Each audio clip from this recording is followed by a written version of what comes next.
Welcome to the Ethics Commission meeting today. And before we proceed, I want to be sure that we have a quorum. So could I ask each commissioner to announce his or her presence, please? Starting with Ken Fukunaga. Ken Fukunaga, Commissioner. Cynthia Lynch, Commissioner.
It uses generative AI and retrieval augmented generation.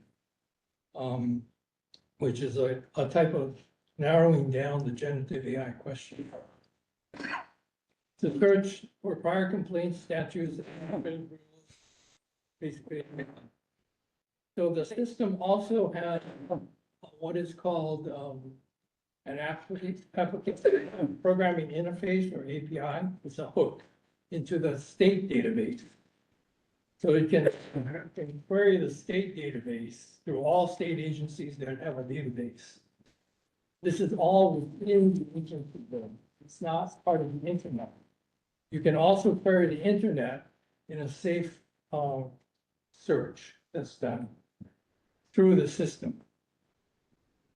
So I also talked to the vendor who did this, 3M Data in Montana.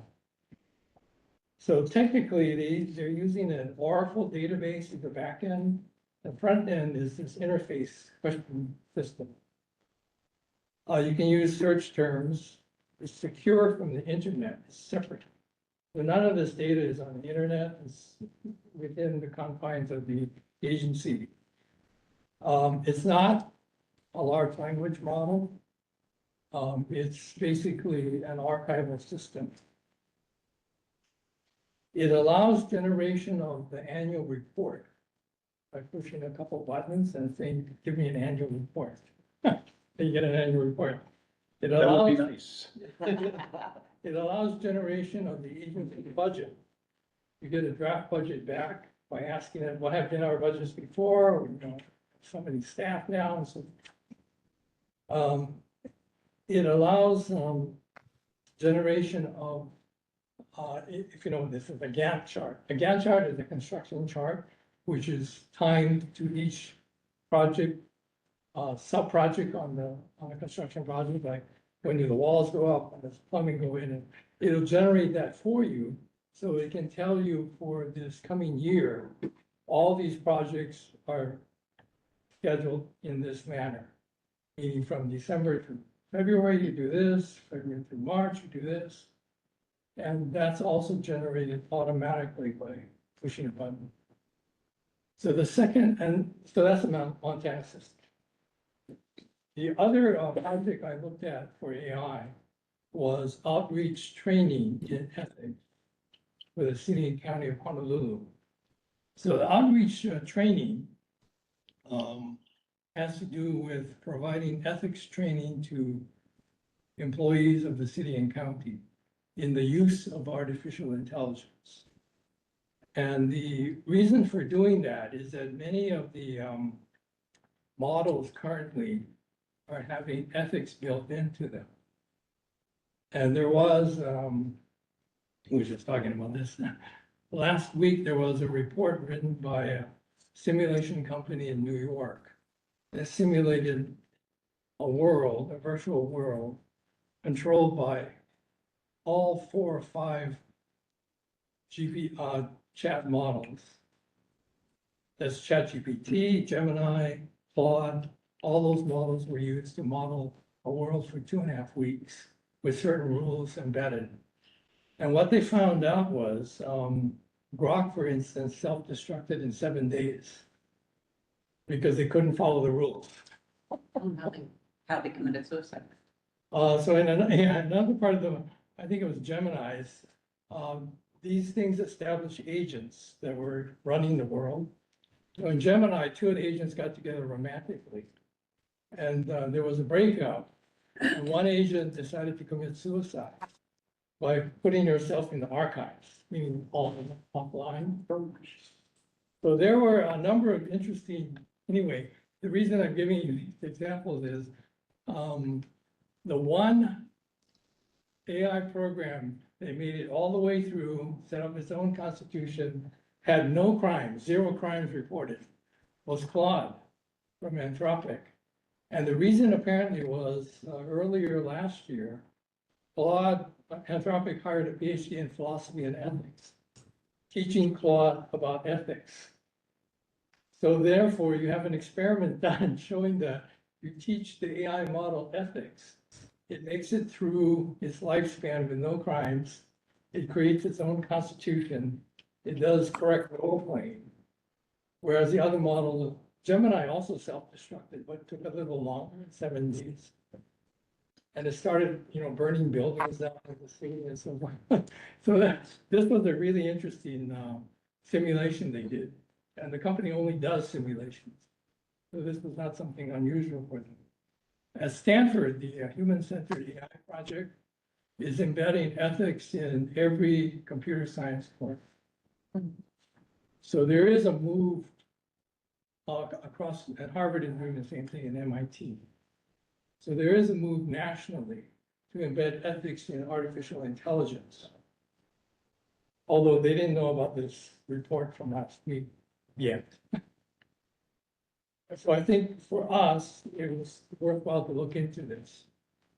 Not that the city and county is going to self-destruct, but, The state might. it's pretty clear that ethics can be useful for a good life, basically. I mean, that's what ethics is, a good life.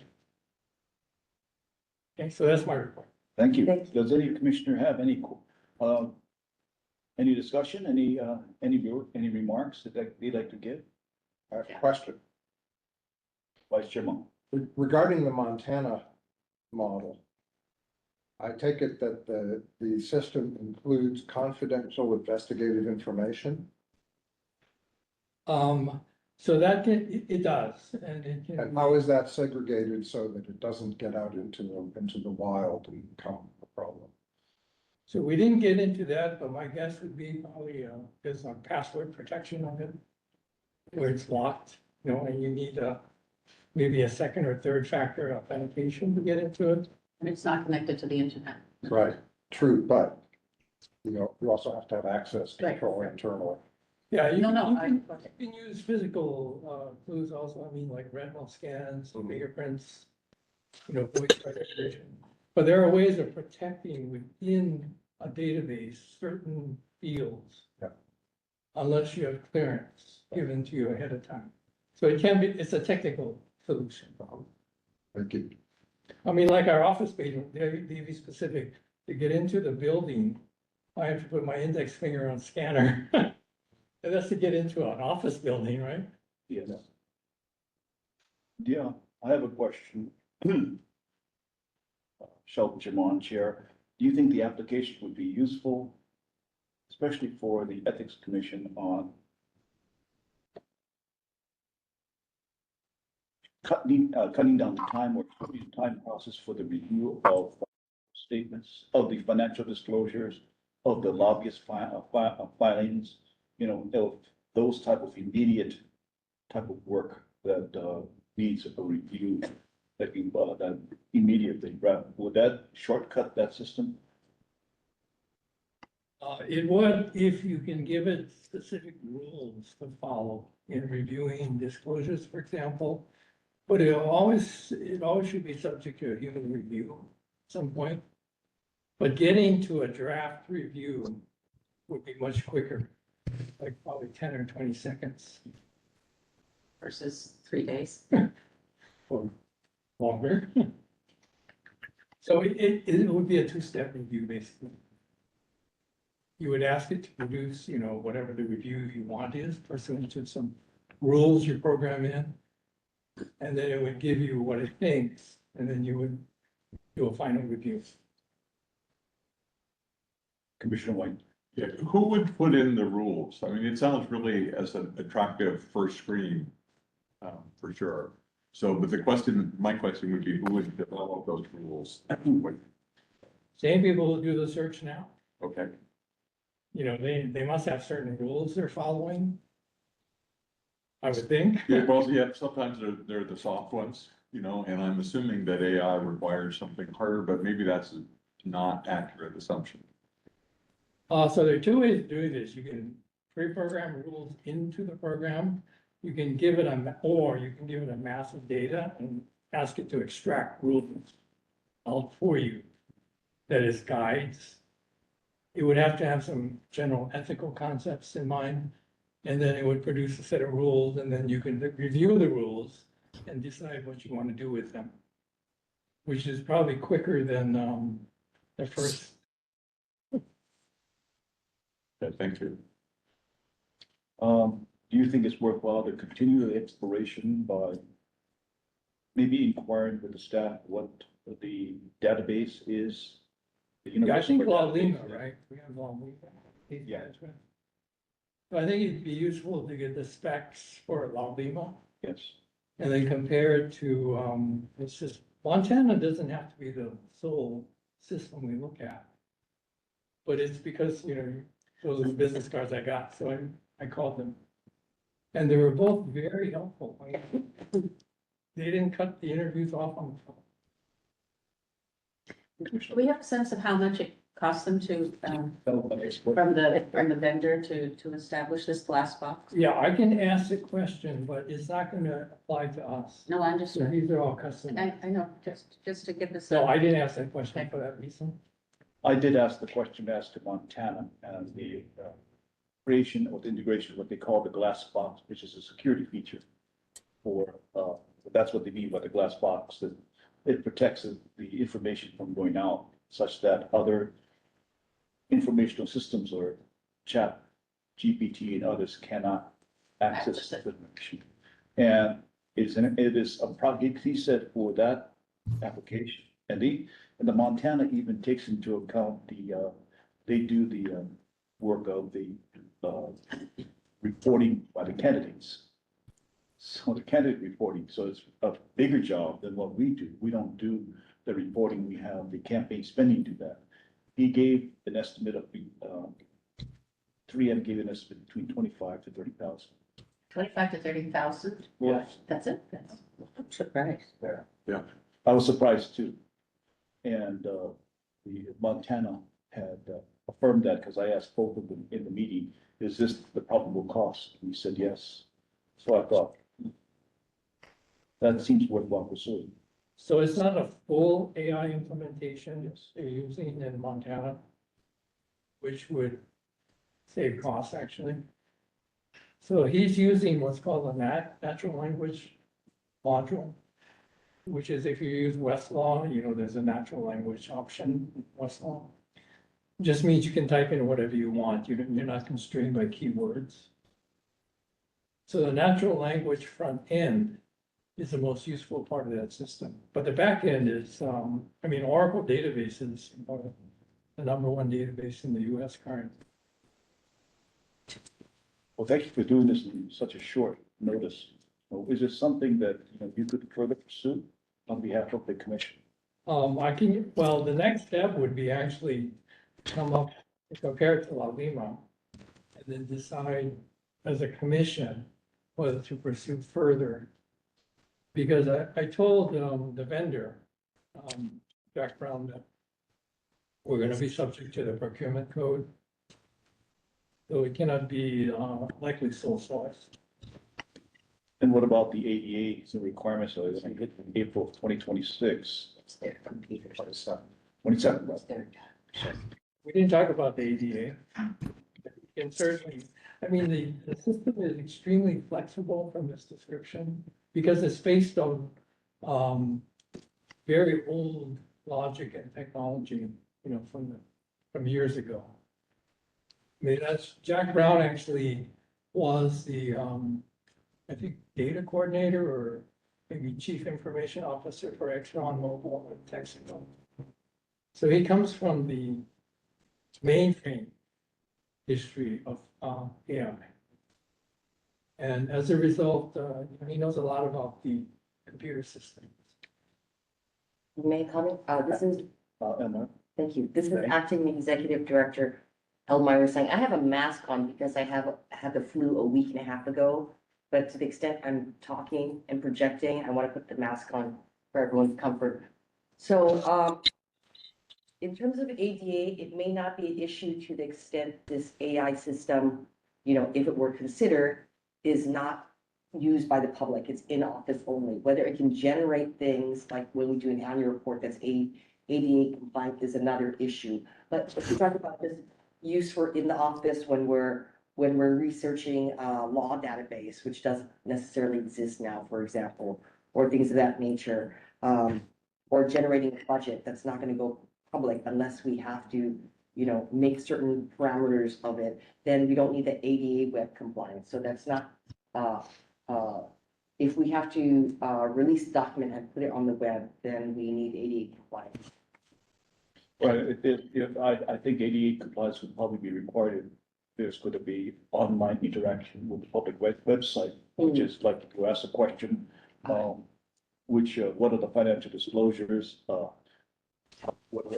for the prior year, it'll come up automatically. So I think that's where the ADA is going to be coming into place. If you have an interactive online website. But there is a public access portion to this program, to the Montana program, Yes. where whatever's publicly available, like contributions to the Yes. candidate, the public can ask the same kind of hypothetical questions. You gave me an example about that. You could just give me. So the example you gave me was, which candidate in the 2024 election, let's say, received more than 10 contributions, and who were the contributors? That can be done within seconds. But the public can also ask the same questions because contributions, I think, are public. So whatever is public, there's a portal you can access by typing in, which would actually save a lot of staff time, about ethics questions. I mean, you could, because Jack also, I don't know how much you're going to hear. So he said he can also create an avatar that talks to the person who's asking the question. And that could be the chairman's avatar or someone else, but you could actually create an avatar that speaks to the public. I think the first thing we need to do is, I'm sorry, Commissioner Lynch, go ahead. I was going Yeah, to. so I was gonna say, but if that's the public access portion of it and it's sequestered, then all of the public access stuff would already be ADA compliant. Correct?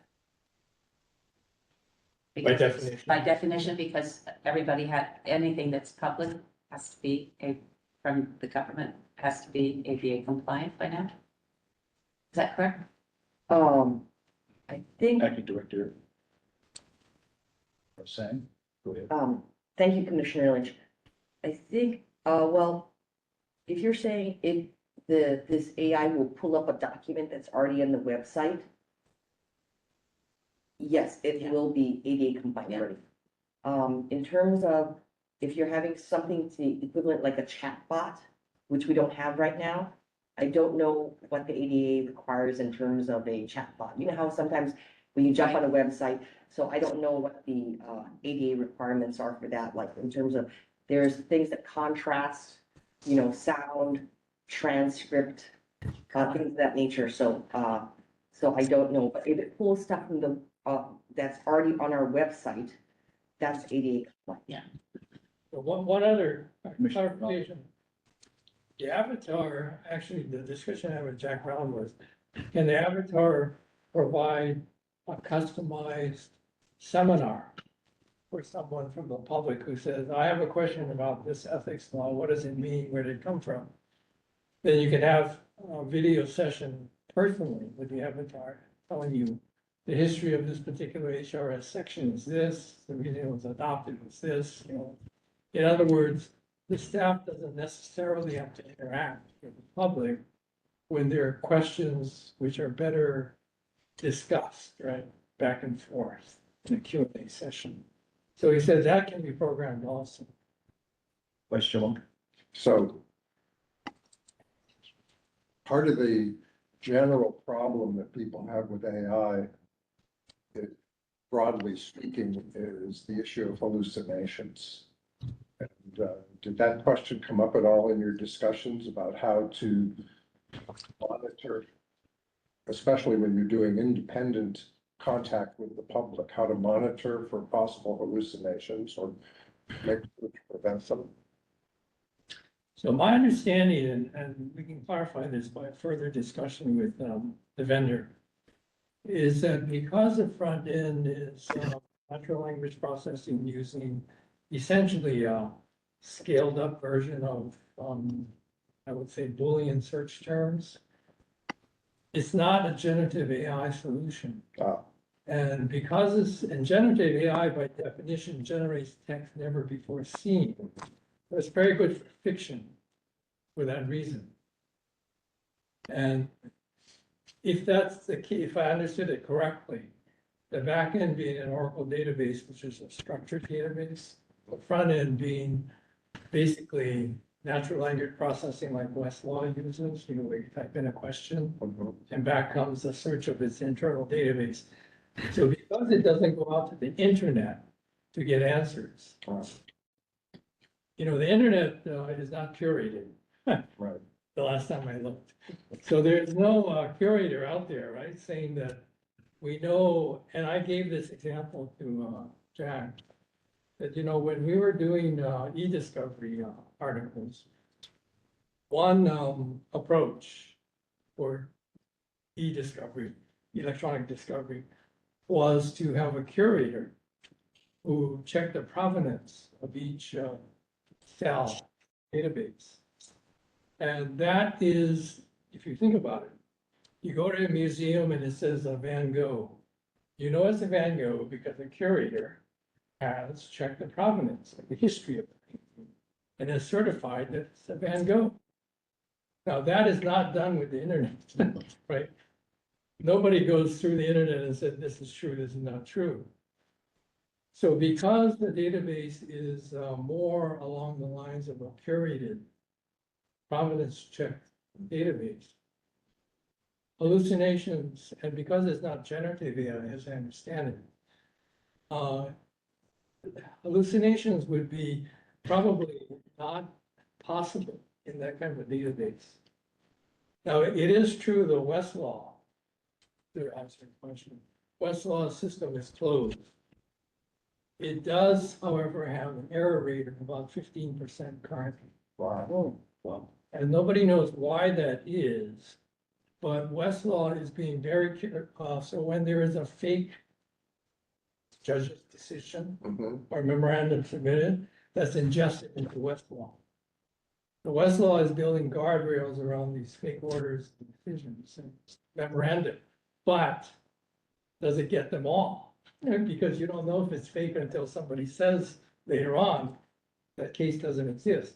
So there's a tension in bringing things in, putting it in a database, and not having a curator. So currently, all of the generative AI programs that create large language models. Yeah. Do you know who's curating those models?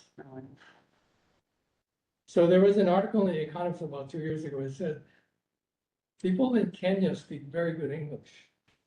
And for $2 an hour, you can hire them to curate English information. So there is a lot of, there are a lot of issues anyway about using the internet and any kind of database. But this data that goes into the archive system where the commission is commission generated, unless somebody in the commission is doing fake data, it should be 100% guaranteed accurate because of the source. But once you go out of that database, but that's through an application programming interface or API. So there's a filter going on. I don't know if that makes sense. Does anybody have any more questions? Thank you, Commissioner Fukunaga. I asked him specifically to look into this because he was on the formative committee for Jeffs, which is our electronic filing system, which impacted every single attorney to their dismay. A 30-year project. So, given that situation, I thought that he was probably the most acutely aware of electronics and software as he's impacted over 10,000 attorneys. Not an easy program to use. So given that situation, I thank him. I would like to continue on with his search. I think the questions indicate a continued interest in this and allow him to continue to search and contact with 3M and others to see whether it has any application to our Laulima program and what the potential costs are. and other questions, and he may interact with, or may be required to call certain individuals in our staff for further explanation. I don't think it rises to the necessity of formulating a permitted interaction group at this time, because we're still in the very exploratory stages. We don't, you know, we don't know where we're gonna go, but, I wanted to ask, Commissioner Fukunaga if he would still be, able to continue with his search, on those, give us a further report in June. Well, I can go back to Montana, get more details and then compare it to Albany. Nice trip to Montana. No, I'm not going to Montana. I think it'd be very good because I think, my understanding is that in Kogo, we're gonna have more AI presentations like that in December. And, so the next person who goes to Kogo, we're gonna just, from our commissions, we're gonna ask them to take continuous notes. It's what's gonna happen, because we really want to take a look at that. Commissioner Rich. So I can say from the university's perspective, our schools of education have admonished us that we should be teaching our students at the graduate level in how to appropriately use AI and to become familiar with it, because their jobs will depend on it in the future. And as much as I'll own it, I'm totally intimidated by the whole thing. I have to find ways of being able to bring it into the classroom ethically, properly. And so this is really important information for me to be able to use in the classroom as well. So thank you. Thank you. Would you be able to report back to us in June? Yeah, I can try to meet the June. If it's possible. It's not far away. There's no requirements, it's purely voluntary, but, you know, we really appreciate your exploration. Well, I think it's a great saver of time and money if it can be implemented properly. And it'll give you more accurate output also of a system where the database is curated and checked. Because, you know, you can't have a database that's not accurate. So you might forewarn the staff that Commissioner Fukunaga may be contacting them if there are any questions, so that you can follow up, especially with 3M. Okay, yeah, great. Commissioner Fukunaga, just give me a call and I'll direct you to who and I'll help you arrange. Yeah, I just really need the specification sheets for the La Lima. Okay, you get. Lima We is can talk also after. in terms of, it includes DIT, so. Yeah. It's not just Carl. Yeah, it's what's called a system architecture. Right, It's really what I want. yeah, so I'll work with you on that. Related to this, budget, we usually start to develop in sort of Q3, beginning of Q4, and we have to prep for that. So, I don't know if so June report would be nice, but I know, the commission wants to wait till December, it might not, whatever plans it makes, it'll take time. We have to budget for this. And it seems, the cost seems unusually, reasonable. So, You haven't factored in the Commissioner Wade? consultant selection process effort. Yeah, we have to go through yeah, the whole yeah. consultant selection process of selecting a group of so-and-so, so that's a lengthy process that we have to go through, so it likely won't make budget, given that situation. Maybe next year. It'll take a while. Yeah, I think about. But we're just starting right now. Thank you. Very interesting. I think it is. We're gonna move on to the next topic. For discussion, the Honolulu Ethics Annual Report for fiscal year July 1, 2024 to June 30, 2025. And let me give you some background. The annual report, which is this, that I'm showing you, was supposed to have been done last year, obviously, around the time frame of the fall. I would estimate the fall of 2025, but it was not. So, Vice Chair and myself took it upon ourselves to find out the status of this, because as we went through the budget process with the council members, we learned that many of them asked us for this report. That's how they found the statistics. It seemed influential in their determination of whether or not, whether or not the budget that we're asking them for would be feasible in terms of what we've done. So because we had not done the report, when we met with the council members in, this year, we had, the acting director and legal counsel prepare this little short handout, which is a summary of what would have been in the annual report. And this is for the statistics for 2024. We didn't have statistics generated for 2025 as yet. So with that circumstance, with that mission, trying to create the annual report, the vice chair and myself took the last draft that was done by the executive director, which was this, which only had information of 2024, but no 2025. And we started with the assistance of the acting executive director to fill in the blanks for 2025 so that we can do the annual report. And a lot of the rowing was done by Vice Chair Monk and to myself to the degree of creating the chair's message, and the acting director had provided us with these 2025 statistics. So by virtue of getting all of them together and culminating, we had prepared the annual report. And we believe that with further checking by the staff, we were hoping to get this to print in June for publication by July.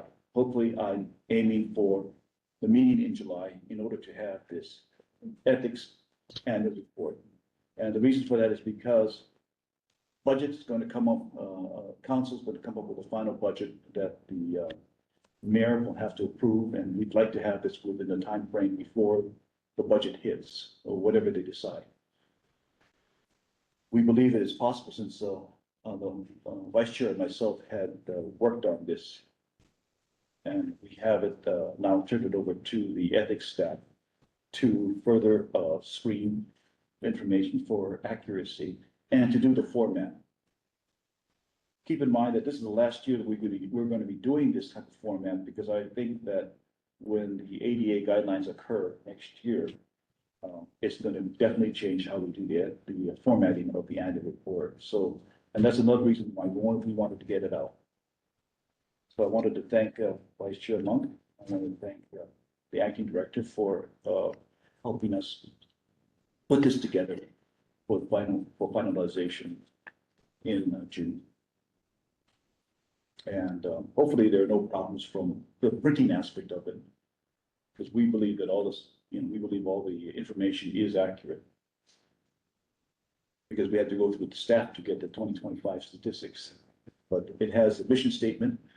Basically, it has the chair's message. It has the announcements of who are the new commissioners. It has the information that for fiscal year 25 about inquiries and ethics training, how that is coming along, the top 4 areas of inquiry, the top 4 areas of enforcement, and the officers and employees trained, and up to the time period of fiscal year 25. So we hope to have this, and we hope and we will have it out by July, unless there's any problems with DNP in terms of printing it out and doing the formatting. And that's occurring as we speak, right? The staff is in the process of reviewing it and checking. I've done a check. We've had most of the numbers checked. We have to have some more staff check some other numbers. Everyone's in charge of a different area, and some staff are going to help finalize it, and another staff is going to help me work with design and print. So but we've started on reviewing, and there have been at least 2 preliminary reviews. Right. So you kind of anticipate this to take another week or so? I'm hoping to, in terms of turning over to design and print, yeah, maybe a week or 2, I think, I will be able to get the reviews done, and then start to work with, design and print. It looks like a pretty good product. And the most important aspect of, we're changing the format, I guess there was a discussion of the graph. And then, the narrative before the graph, and now we're gonna juxtapose it because to make it more convenient for the reader. Right. So that's my report. So if anybody has any questions about the status, yes, Commissioner White. Do the commissioners have anything to do? Do we have to look at anything or No, say this is- that looks cool or This is a staff report, that's, and with the addition of the chair's message, so there's no action on behalf of the make commission. sure. Vice Chairman. Just an aside, as soon as this is out, it's gonna be time to start compiling the next one. Yeah. Yes. We're 1 year back, so that's the circumstance of it.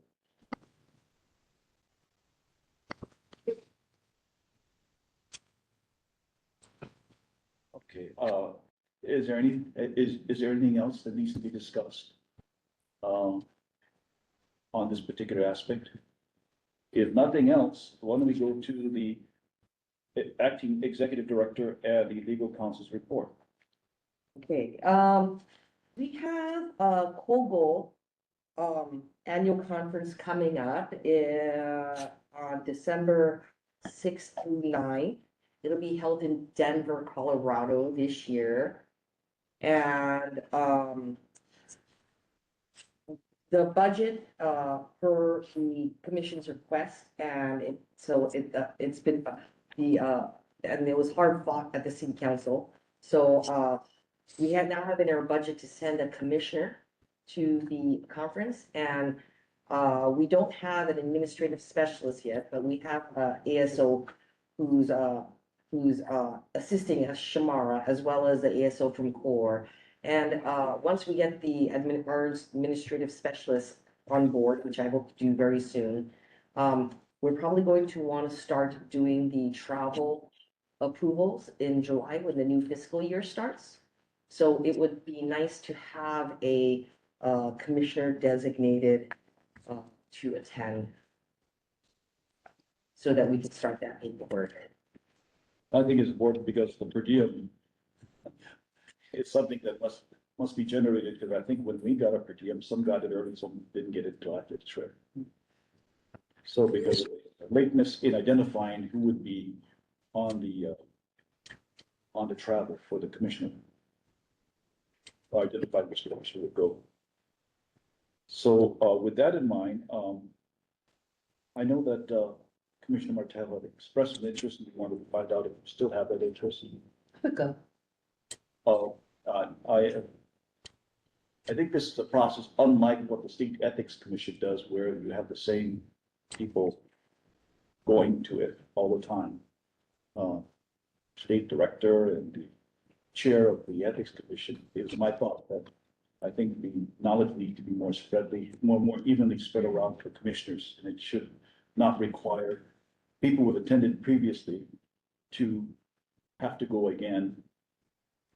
Because obviously, we want to expand the learning of each commissioner. So with that in mind, it was my intent to sort of spread the opportunity for each commissioner to attend these trips and come back with a report on what information was given and things of that nature.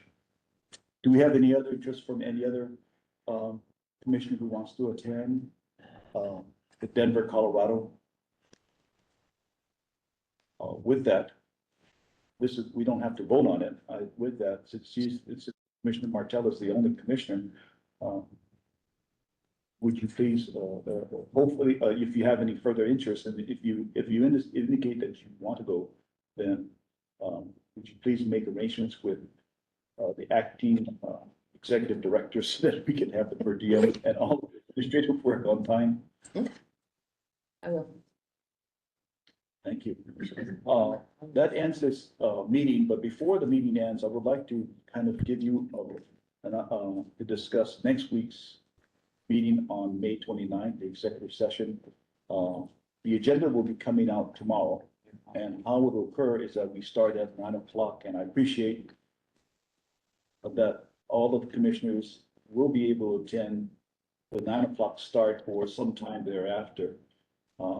We don't have a specific end time, for that session because it depends on, the interview process and the presentation, but during the next meeting, just to give you an idea, each candidate will be providing a presentation, a short presentation.